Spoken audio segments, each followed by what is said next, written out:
na. Sarado ning karawat. Pagkamit nin Onra bilang best player of the conference na mauwat ni Matthew Wright kan Phoenix Fuel Masters. Detalles kan Barata Enot sa lado lokal. Ang baretang ini hatod sa Indukan, Plemex Forte. Plemex Forte, available in South Star Drug, Mercury Drug, and other drugstores nationwide. Inasigurar o siniguro ni ako Bicol Representative Alfredo Garbin Jr. pamayokan House Committee on Constitutional Amendments na solamenting mga probisyones mananangon sa ekonomiya ang sa indang pigaadalan na rebesaron bako man kung ano pamanabagay. Sa sinabi na ang ekonomiya ang sa indang pigtatawaning prioridad dalante ni ang napiktaran kan pandemya o beto kan pag-aadal na makapagbukas nin oportunidad sa mga kapitalista para makapag-inganyar nin foreign investors na magkapital sa nasyon. Ang baretang ini hatod sa Indukan, Alaxan FR. Alaxan FR ay ibuprofen and paracetamol. Alaxan FR. Panalo sa bilis, panalo sa laban. Alaxan FR. Tuluman sa ng provisyon ka 1987 Constitution, ang gusto ng amyandaran kan Kongreso lalo na may kinaaraman sa pagbukas kan ekonomiya. Ipinaliwanag ni ako Bicol Representative Pido Garbin Jr. pamiyukan House Committee on Constitutional Amendments na iniyan gusto nilang mabago tanganing mabukasan na ang ekonomiya para sa mga layuhan ng kapitalista. Idinagdag pa man niya na kung mabaguhan ang mga probisyones, makakaingganyar ini sa mga foreign investors na magnegosyo sa nasyon ni Siringman, makaingganyar sa mga Pinoy na dahi na mag-abroad para magtrabaho, dalanta digdi may empleyo ng makukuha asin madudugangan pa ang buwis. Ang baretang ini hatod sa Indukan, Joy! Iwas germs, iwas sakit!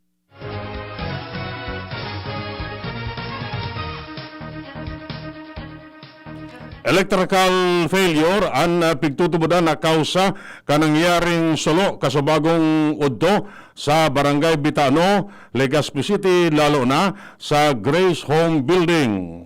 Sinabi ni Legazpi City Fire Marshal Fire Chief Inspector Jerickson Miraflor, ang electrical panel board kanasabing edifisyo ang pinunan kan nakalayo na naglakob sa kataraning na opisina na nagkausa para matrap o malaom ang 8 empleyado kan Philippine Statistics Authority Provincial Office kan Albay. Alagad, tulos man ining na-rescue sa tabang kan Bureau of Fire Protection Legazpi City Public Safety Office asin Filipino-Chinese Volunteers Firefighters.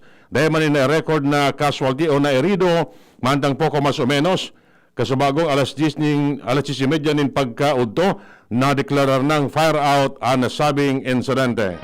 Ang baretang ini hatod sa Indukan, Bear Brand Powdered Milk Drink. Bear Brand Powdered Milk Drink, tibay mas abot kaya na. Mag Bear Brand araw-araw.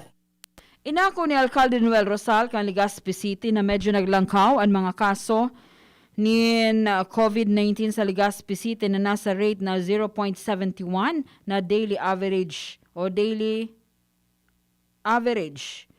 Sa yung sinabi na ang kadaklan ka ini yon mga authorized person outside residence o APOR, mantang siyam ka ini ang nasa sick bay, siring man 379 ang total cases, 374 ang naka-recover, mantang 16 katao ang nagadan. Ang mga may aktibong kaso, iyon Barangay Bagumbayan, Rizal Street, Ilawod, Victory Village North, Peñaranda, Bitano, Cruzada, Rawis, Arimbay, asin Taysan. Sa ibong nalado, nangapudan si Rosal sa publiko na mag-ingat asin magsunod sana sa minimum health protocols. Ang baretang ini hatod sa Indukan, Maxvit. Sa Maxvit, nakatres ka. Usap tayo sa Facebook ng Maxvit. Poko mas o menos 155 tagsadiri nin orig ang matatawan nin 5,000 pesos bilang kabayadan sa mga orig na ipinararon sa depopulation sa Barangay Santikon, Polangi, Albay. Sinabi ni Provincial Veterinary Officer Dr. Pancho Milla. na ngunyanal daw, nakatalaan sinda magduman sa nasabing barangay para itao ang 5,000 pesos na kabayadan sa kada orig na ginaradan. Magigarumduman na kan mga nakaangi aldaw may nagpositibong orig sa African swine fever kung kaya ginadaan ang mga orig na nasasakop sa 500 metros na radius tanganing mapugulan ang paglakop kan siring na helang. Ang baretang ini hatod sa Indukan Multi 5. Sakrifisyado asin tios ni Nin Marhaya na matean ngunyan kan kadakol na mga stranded na pasahero sa pantalan kan Piduran Albay dalang ta sobra na sa sarong simana da isin na nakakauli sa Burias Island kan Masbate lalo na sa Claveria asin San Pascual. Ini sa rason sa good ngunyan da imanin biyahe ang mga darakulang kumpit na iyon masuno sa inda dahil ang ta darakula asin halangkawan ukol kan dagat na delikado man sa mga sakayan. Dalan kay ni sa Alkalde Alan Arandia may koordinasyon naman sa gobyerno lokal kan Claveria asin San Pascual na kung normal na ang sitwasyon, ang mga pasaheros makakauli na sa sainang lugar. Sa ibang nalado, ang gobyerno lokal kan Piduran nagkakaigwa naman ni lakdang na matawan ng ayuda ang mga ini. Miyaras tanto iba pang detalles kan Bareta dengo na magkumpiyar o magtiwala ang publiko na dahil sinda maulakitan kan COVID virus dalanta medyo hababa ang kaso kumpara kan mga nakaaging taon ang nagpapositibo ka naunang bita na helang digdi sa probinsya. Sigun kay Acting Provincial Health Officer Dr. Estela Zenet na bako indikasyon na ang hababang numero kan COVID-19 positive para dain na magsunod sa minimum health protocol ang publiko. Sa sinabi na kaipon manggiraray na magsunod ang mga namamanwaan sa ipinapautob na direktiba aron kan bawal ang daining face mask, isanitize ang kamot, magdistansya sa sarong metro asin aramon ang totoong solusyon o ang Bida Solution Campaign kan Department of Health para padagos naman na magbaba ang mga naulakitan kan COVID-19. Luway-luway na ang nakakabangon ng sarong eskwelahan sa Bato, Catanduanes matapos rapaduhon kan bagyong Rolly kan nakaaging taon. Sinabi ni Romy Masagka, teacher in charge kan Buenavista Elementary School, na naraot kan bagyoan sa ng eskwelahan, mga kagamitan sa pagturo, asin 2 sa 4 nindang printers na ginagamit sa pag-imprinta nin modules. Siyang sinabi na igwamanin mga nailigtas na printer na pwede pang magamit alagad. Ang problema ninda, iyon kawaran nin supply nin kuryente. Naluhoan na top kan eskwelahan na may 4 na classrooms na iyong ginagamit ng mga estudyantes poon sa kindergarten hasta grade 6. Iyan ang primerong gabtang kan mga barata. Ang iba pa pagkatapos kani. Lemes na, kawawang batay, lubo, hinika, parada ng salbay, plema. May halamang muntik, natural ng pampawi, kung tawagin ay lagandi. Nasa Plemex for Kids yan, sarap lasang orange, yummy, banana, Plemex Sa ubo ng Baby Pasteco, Plemex Lagundi for Kids. Pinalalabnaw at pinalalabas ang plema para sa maginhawang paghinga. Tigil na upo, sarap na huminga. Plemex Lagundi for Kids na. Basta Lagundi, Plemex. Vitex Nagundu L. Lagundi Leaf is the generic name of Plemex for kids. If symptoms persist, consult your doctor.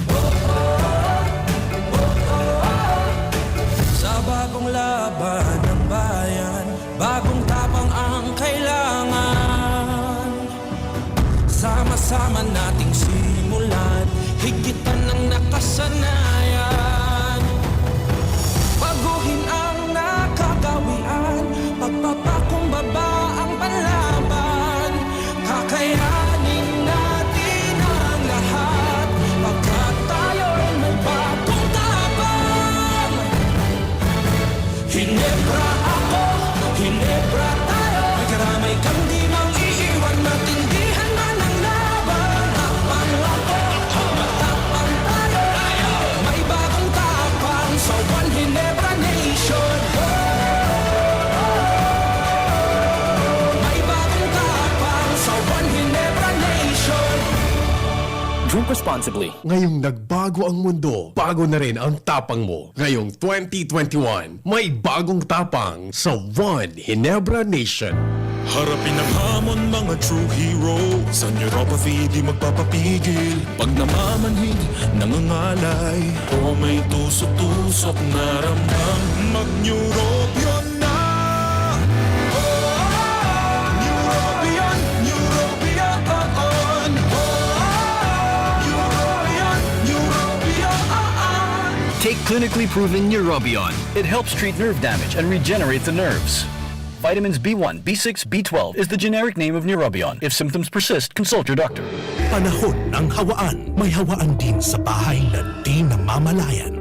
Dahil ang sponge ay maaaring pugad ng milyon-milyong germs na maaaring humahawa sa pinagkakainan. Iwasan ang hawaan. The Philippine Society of Microbiologists recommends Joy Antibac with Power of Safeguard. Removes 99.9% of germs sa sponge. Para iwas hawa sa pinagkakainan, mag-Joy Antibac with Power of Safeguard. Iwas germs, iwas sakit. Mag-Joy Antibac para iwas hawa sa pinagkakainan. Mga mami, Julian Santos po. Tulad nyo, dumidiskarte din ako sa luto ko para sa mga anak ko. Buti na lang nasa kamay natin ang Maggi Magic Sarap. Ano mang pinagdaraanan, nasa kamay mo ang diskarte't paraan. Nasa kamay mo ang sarap ng buhay. Nasa kamay mo ang magic. May sarap at aroma ng dagdag onion, garlic, real meat at spices. All in wonderful Maggi Magic Sarap. Nasa kamay mo ang sarap ng buhay. Ang dagdag onion at garlic ay versus previous formulation. Nasa kamay mo ang sarap ng buhay with Maggi Magic Sarap. I was dying inside to hold it. Diarrhea, baka nang kulang ang gamot na ginamit. Nako, baka dahil sigurado ang dose sa iba. Sa Diet Hubs, sigurados. Diarrhea, tapos. Diet ups ka para hindi na dying inside. Diet ups the best. Unilab yan. Loperamide is the generic name of Diet Hubs. If symptoms persist, consult your doctor. Ang sarap-sarap, nakaka-relax. Bawat higop, wala ay lakas. Ating pakinggan si Igan Arnold Clavio para sa Mix 10 Coffee. Kape mo ba'y tama? Itong Mix 10 Herbal Coffee, gawa po sa piling natural na sangkap, gaya ng natural coffee, corn coffee, spirulina powder, tongkat ali powder, fulvic mineral powder, cinnamon powder, turmeric powder, cocoa sugar, whole wheat germ powder, at mangustin powder. Mix 10! Gawa ng alternatibo. Dok, alternatibo yan. 0916-311-5480. Babibili sa WCart, Shopee, Lazada, Doc Alternativo branches at mga piling butika at malls nationwide.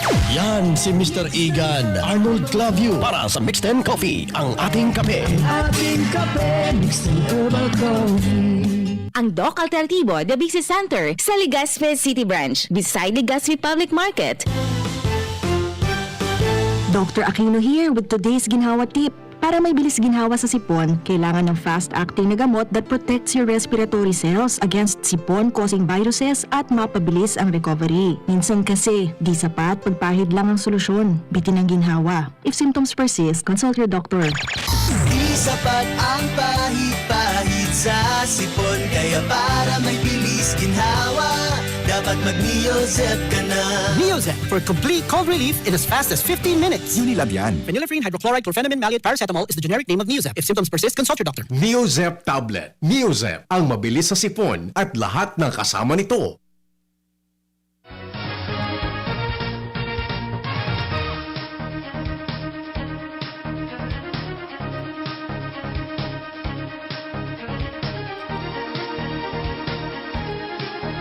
Detalles kan barata sa lado nasyonal. Duda ang duwang senador sa efektibo o kung efektibo kontra sa COVID-19 ang Sinovac, ang kontroversial na bakunang gibo kan China na bigkisabing may 73 na side effects. Sinabi ni Senate Majority Leader Mig Subiri, asin Senador Kiko Pangilinan na durusinda sa napiling bakuna kan gobyerno. Enot kani, inagad ni Pangilinan sa gobyerno na kansilaron ang pagbakal ni Sinovac dalan tamas kingani sa Singapore nag-aadal pa kani. Sayang sinabi na nasa magastos o kunata ta magastos ang gobyerno nin bilyones pesos sa sarong bakuna na 50% man sana ang efficacy rate mantang igwa man sana nin barato alagad 70% ang efficacy rate. Pinaboran man ni Subiri ang pahayag ni Pangilinan kung kaya nangala siya kunata ta mina-insister nanggad ang gobyerno na bakalon ang Sinovac. Ipinahayag ni Presidente Rodrigo Duterte na daima kandidato bilang presidente ang sayang aki na si Davao City Mayor Sara Duterte Carpio sa sayang pagtaram sa sayang pagtaram sa inaugurasyon kan Metro Manila Skyway Stage 3 project. Sinabi kan hepe ehekutibo na pinatanidan niya ang sayang aki manungod sa pagkandidato sa pagkapresidente. Sigun sa presidente na heherak siya sa posibleng pag-agihan kan sayang aki kuning kaso maging presidente ka nasyon araw kan pinag-agihan niya. Tinawan ni doon ka presidente na bako ining pang babae. Sinabi niyang an emotional set up kan sarong babae sin lalaki magkaibang marahay. Sinabi niyang an mamundong istorya digdi dahil sa pagiging presidente magiging gago ka.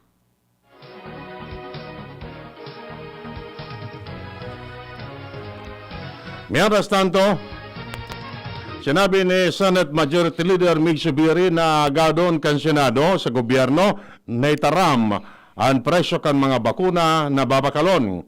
Sa sinabi na sinda na adit na ang gobyerno nagpidir nin 25 milyones doses nin bakuna alay sa China na may 50% sa ng efficacy rate. Idinungan pa ni Subiri na dahil pwedeng itago kan gobyerno ang kasunduan kini sa drug manufacturer kung gurano ang presyo kan bakuna.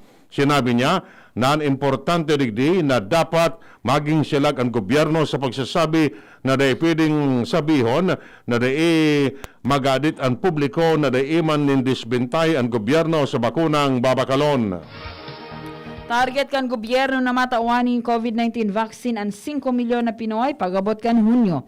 Sa press briefing, sinabi ni Presidential Spokesperson Harry Roque na ang primerong gigibuhon na lakdang iyon magpabakuna nin amay. Sinabi ni Roque na bago magabot ang mga Western brands, araw kan Pfizer, may date naman na maabot sa Pebrero. Sinabi niyang sisigurudoon kan gobyerno na magagamit ang 5 milyon na bakuna sa mga namamanuan. Dagdag pa niya na marikas makaulakit ang bagong variant kaya dapat natauanin proteksyon ang pinakanghababa. 5 milyon na mga Pinoy puon ngunyan sa Hunyo. Mantang ang quarantine restriction, sinabi ni Roque na nakadepende ini sa mairerehistrong kaso ka nakakaulakit na helang asin critical care capacity ka nasyon. Halagad sa ngunyan, siniguro ka ini na dakul pang magagamit na higdaan sa mga ICU, ward asin isolation facilities.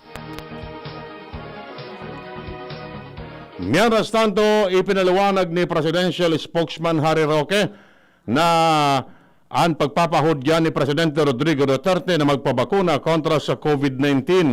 Sa sinabi na daipa inisigurado sa pagsasabi na ang gusto ni Duterte na ang dapat mainot iyon mga tios na matauanin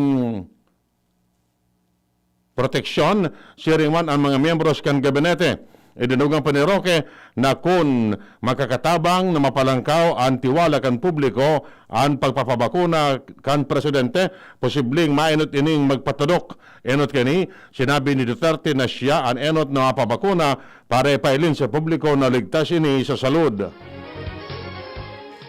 Ipinagdepensa kan Chinese Embassy sa Pilipinas ang bakuna kontra COVID-19 na gibukan mga Chinese pharmaceuticals firm na Sinovac asin Sinopharm.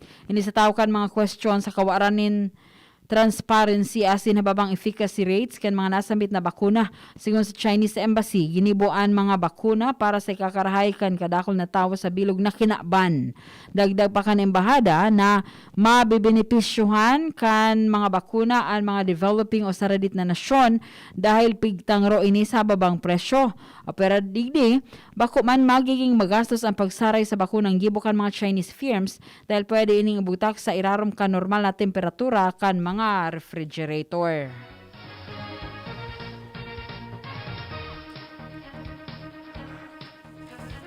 Mientras tanto, iba pang detalles kan Bareta. Sinabi kan Department of Finance ng gobyerno igwanin sufisyenteng fundo para makabakalin magkakanagong doses ng COVID-19 vaccine halin sa iba-ibang sources para mabakunahan ang maabot sa 50 milyones na mga Pinoy. Sinabi ni Finance Secretary Carlos Dominguez na ang DOF nagtagama ng 75 billion pesos kan 82.5 billion pesos na budget na pigahagad tanganing makataonin bakuna sa 55% populasyon ka nasyon. Sa sinabi, nasa 82.5 billion pesos na vaccine budget ang 2.5 billion pesos maghahali sa Department of Health, mantang 10 billion pesos ang hali sa Bayanihan 2, asin ang 70 billion pesos maghahali sa utang. Dahil panahiling sa ngunyang kan Department of Health para irekomendar ang pagtaas kan community quarantine classification sa nasyon sampang kan bagong United Kingdom variant na nakalaog sa Pilipinas. Sa laging handa public briefing, sinabi ni Health Secretary Francisco Duque III na mantinidong nakabase ang desisyon kan Interagency Task Force sa datos. Gustong sabihon, nakabase ang pagbabago kan quarantine classification sa daily average attack rates, duwang simanang growth rate as in healthcare capacity system. Sa ngunyan, da ipang indikasyon na kaipuan magbago ang eksistidong quarantine classification.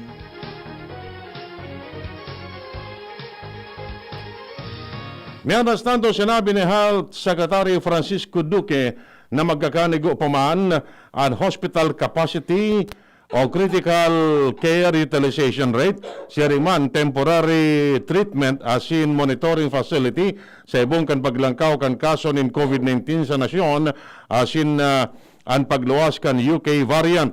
Sa sinabi na base sa pinakauring health facility capacity report, ang overall utilization rate kan COVID as in ang COVID nasa 50%, kaya may reserve capacity pang 50%. Siya nagpalaos ng pahayag, may kinaraman sa kahandaan ng gobyerno sa bagong variant kung saan nagiging overboard na o kaya nakasobra na ang mga pasyente sa mga hospital sa ibang nasyon dalan sa bagong helang. Pupunan na kan gobyerno ang paghanap ng mga available cold chain facilities na pwedeng pagsarayan kan mga babakalo na bakuna kontra COVID-19 sa masunod na simana. And ang sinabi ni Vaccine Czar Secretary Carlito Galvez, kasabay kan ceremonial signing para sa pagkuha ka nasyon ng dagdag na sobra sa 14 milyon na dose kan bakuna kontra COVID-19 sa AstraZeneca kan UK. Sigun kay Galvez, kinakaipon masiguro na marahay ang sasarayan kan mga bakuna kung saan sagkod 20 degrees Celsius ang temperatura. Initanganing masiguro ang efficacy o epekto kan mga bakuna, siring man maiwasan na masayang ang mga ini. Sa ngunya nakabakal na ang gobyerno nin 10 ultra low temperature freezers sa paay kan COVAX facility kan World Health Organization.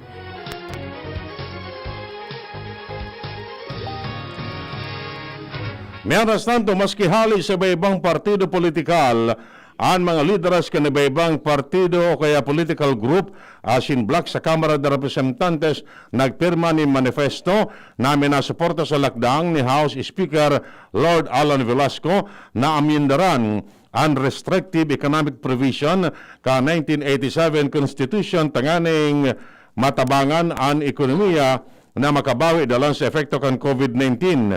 Napapalaman sa manifesto na sinda naniniwala na ini ang tamang panahon na ipadagos ang deliberasyon sa amyanda sa economic provisions na napapalaman sa resolution of both houses number 2 sa kamabutan na mamitigar asin makataon in solusyon sa danyos sa ekonomiya dara kan pandemya.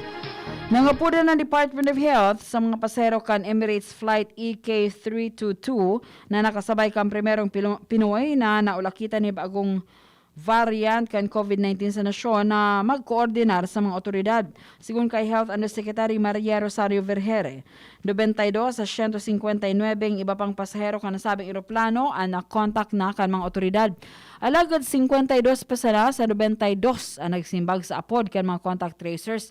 Sinabi ni Vergere, nakadaklan sa mga binalo na apudan kan mga contact tracers nagtaon ni numero ng telepono o nasala, unattended, cannot be reached, o day na nagagana. Tinawan ito ni Vergere na importanteng magkoordinar sa mga otoridad ang nasabing mga pasahero para maaraman kung nigwaman sinda kang siring na variant kan coronavirus asin mapugulan na maglakop ini sa nasyon.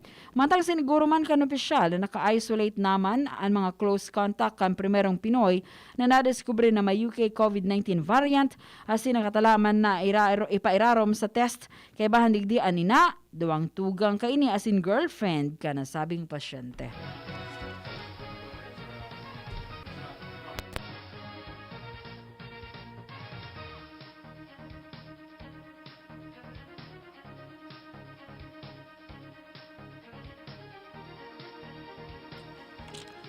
Bareta hali sa ibang nasyon. Puminakol na sa 750 milyones dolyares ang jackpot prize sa Mega Million Draw kan Lotto sa Estados Unidos. Nagpalyar na tamaan kan mga parataya ang ultimong nabolang numero na 12, 14, 26, 28, 33. Yun na ni ang panglima sa pinakadakulang na restaurant jackpot prize sa istorya kan Lotto sa Estados Unidos. Ang maswerteng magana digdi, siguradong mauugma. Sa lado ng Karawat, gusto ni Phoenix Super LPG Fuel Masters sharpshooter Matthew Wright na masiguro ang pangaran niya bilang saro sa mga elite players kan Philippine Basketball Association. Aminado si Wright na ang pagkamit kan Best Player of the Conference sa minatapos pa sa ng 2020 PBA Philippine Cup ang mapakusog sa iyang kamugtakan bilang saro sa pinakamatibay na player sa liga. Gigibon ang award virtually o sa paaginin online kung kaya daing problema kay Wright na sangunya na sa Estados Unidos para magbakasyon.